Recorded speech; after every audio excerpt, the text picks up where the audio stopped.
Doctor Zakir, এবারে কি বলবেন যে দ্বিতীয় সর্বোচ্চ গুরুতর পাপ কাজটা কি, যেটার কারণে রমজান মাসে রোজা ভেঙে যায়? রোজা ভাঙার ক্ষেত্রে দ্বিতীয় মারাত্মক যেটা রোজাকে বাতিল করে দেয় সেটা হস্তমৈথুন। এটা আমরা আমাদের নবীর একটা হাদিস থেকে জানতে পারি। এটার উল্লেখ আছে সহিহ বুখারীতে, খণ্ড নম্বর 3, বুক অফ ফাস্টিং, হাদিস নাম্বার 1894। আমাদের নবী বলেছেন যে আল্লাহ সুবহানাহু ওয়া তাআলা বলেছেন যে আদম সন্তানেরা যেসব কাজ করে সেগুলো নিজের জন্য, শুধু রোজা বাদে, রোজা আমার জন্য, আমি তাকে পুরস্কার দেব।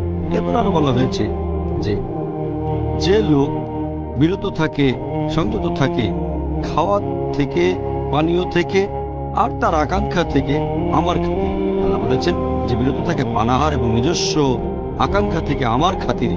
এই আকাঙ্ক্ষা আপনারাও বুঝতে পারছেন, এর মধ্যে হস্তমৈথুন আছে। তাহলে কেউ যদি হস্তমৈথুন করে বা বীর্যস্খলন করে, যদি স্ত্রী সংস্পর্শে এসে উত্তেজিত হয়ে পড়ে অথবা অন্য কোনো কারণে কোনো মহিলাকে দেখে তার বীর্যস্খলন হয়, তখন তার রোজা বাতিল হয়ে যাবে।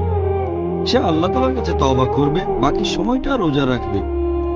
আর রমজান মাস শেষ হয়ে গেলে এই রোজাটা তাকে আবারও রাখতে হবে। তবে এখানে কাফফারা দিতে হবে না, জরিমানা দিতে হবে না। কাফফারা দিতে হবে শুধু সহবাসের ক্ষেত্রে। যেহেতু এখানে সহবাস করেনি, তাই কাফফারা দিতে হবে না। অনুশোচনা করে বাকি সময়টা রোজা রাখবে, পরে আবার রোজা রাখবে। তবে এই সময় যদি কোনো লোকের শুধুমাত্র মাদি নির্গত হয়, ফ্লুইড, তাহলে তার রোজা ভাঙবে না। একই ব্যাপার প্রস্টেটিক ফ্লুইডের ব্যাপারে। মাদি যদি এই মাদি বের হয়, মানে প্রস্রাবের পরে যে ফ্লুইড বের হয়, তাহলে তার রোজা ভাঙবে না।